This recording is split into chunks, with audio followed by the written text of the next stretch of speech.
Baik, Assalamualaikum warahmatullahi wabarakatuh. Apa kabar kita semua? Mudah-mudahan dalam keadaan sehat dan senantiasa tetap semangat dalam menjalankan aktivitas sehari-hari. Baik, pada hari ini kita kembali bertemu dalam perkuliahan kita, mata kuliah manajemen operasional. Nah, pada pertemuan ini saya akan memberikan penguatan pemahaman kita secara definisi tentang manajemen operasional. Kalau kita lihat dari slide ini, kita melihat ada dua kata ya. Yang pertama manajemen, yang kedua operasional. Jika kita rincikan ya, manajemen sendiri itu memiliki beberapa elemen penting ya.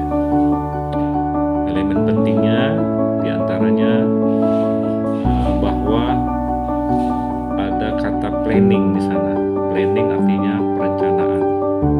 Di sini menuntut bahwa kegiatan personal itu harus menggambarkan tentang apa yang menjadi rencana tindakan untuk keputusan di masa yang akan datang. Kemudian pada aspek organizing adalah kegiatan yang membentuk suatu struktur tugas dan wewenang. Jadi nanti pada penerapan di manajemen operasional tentu ada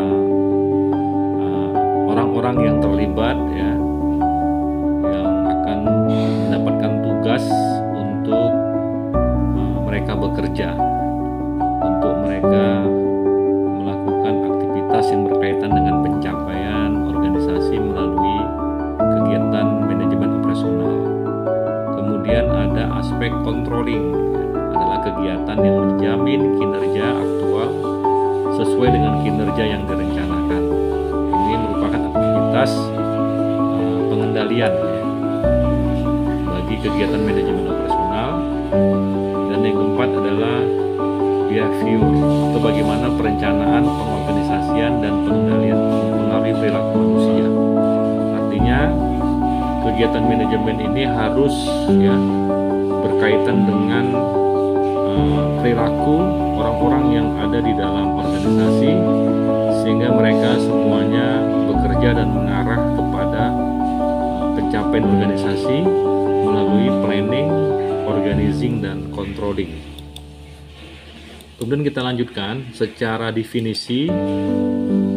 Manajemen operasional adalah suatu proses berkesinambungan dan efektif menggunakan fungsi-fungsi manajemen untuk membuat produk, barang, dan jasa melalui transformasi, konversi, perubahan berbagai input sumber daya menjadi output produk dengan pemberian nilai tambahnya. Kemudian istilah manajemen produksi mengarah pada kegiatan fabrikasi, manufacture yang menghasilkan barang yang berwujud seperti mobil, pakaian, televisi, dan sebagainya. Kemudian istilah manajemen operasi lebih mengarah kepada kegiatan industri jasa, servis seperti dokter, konsultan, transportasi, dan sebagainya. Dalam perkembangannya, penggunaan kedua istilah ini sudah tidak dapat dibedakan lagi, sama-sama digunakan dengan pengertian yang sama dalam kegiatan fabrikasi atau jasa. Artinya, kegiatan manajemen operasional itu berkaitan dengan menghasilkan suatu produk ya, dalam bentuk barang ataupun jasa. Nah, maka dari itu perlu ada kegiatan memanage agar kegiatan memproduksi suatu barang atau jasa ini bisa kemudian dihasilkan secara optimal ya, dengan prinsip-prinsip efisiensi dan efektivitas. Dalam melaksanakan kegiatannya, jadi ada rumus ya, ada rumus sumber daya yang diperlukan dalam kegiatan operasional. Itu ada rumusnya 6M ditambah 1I ya. Yang pertama M-nya adalah man, harus ada manusia yang bekerja. Yang kedua ada materials, ada bahan baku yang harus disiapkan untuk memproses dari input input menjadi output, kemudian ada money, ada uang yang harus disiapkan untuk operasional, kemudian ada mesin, tentu ada mesin ini sebagai alat ya untuk memproduksi dari bahan baku menjadi bahan jadi, kemudian ada market, ada pasar yang menjadi target dari hasil produksi yang dihasilkan, serta ada metode cara bagaimana menghasilkan suatu produk, serta ada informasi ini berhubungan dengan berbagai macam pengetahuan yang dimiliki ya untuk agar kegiatan manajemen operasional bisa berjalan dengan baik. Nah, fokus dari manajemen operasional ya itu adalah design the system of value adding process ya, atau called the value chain for manufacturing goods and delivering service, atau mendesain sistem proses penambahan nilai disebut rantai nilai untuk pabrikasi dan penyediaan jasa. Nah,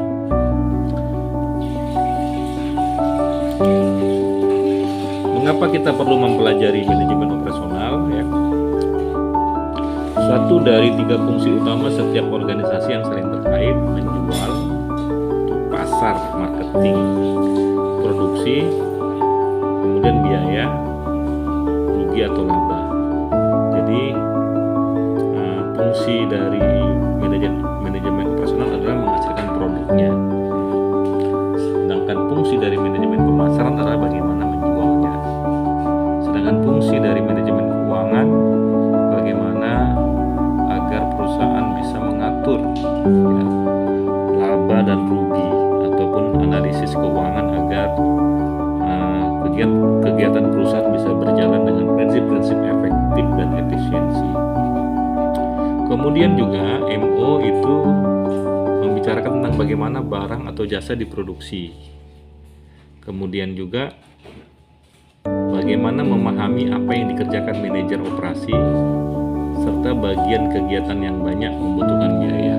Nah, ini semua menjadi penting manajemen operasional karena berkaitan dengan 4 hal ini gitu.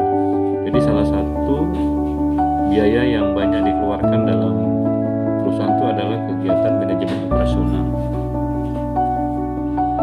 Kita lanjutkan manajemen operasional dalam tantangan globalisasi ya. Jadi sistem produksi produk dan jasa beragam, ada di mana-mana, kemajuan teknologi mutu sesuai konsumen, operasionalisasi sistem produksi, perkembangan teknologi industri, peningkatan produktivitas, pemanfaatan sumber daya yang efektif, efisien, produk berkualitas dan harga kompetitif. Jadi ini merupakan isu-isu ya dalam era globalisasi di mana setiap perusahaan harus memiliki sistem produksi yang baik ya.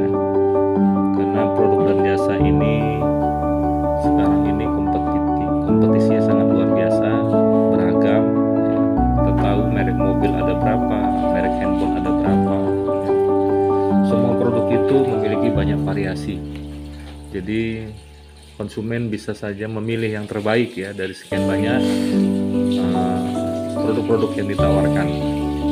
Kemudian juga ada di mana-mana ya, orang mudah mengakses sekarang produk, sehingga dengan globalisasi ini perusahaan harus lebih bisa menghasilkan produk-produk yang bersaing. Jadi mutu pun harus disesuaikan dengan konsumen, maka perlu ada operasionalisasi sistem produksi yang baik ya.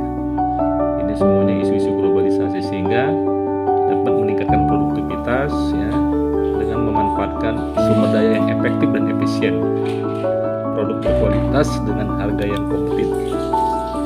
Nah, ini persaingan bisnis semakin kompleks dan tajam.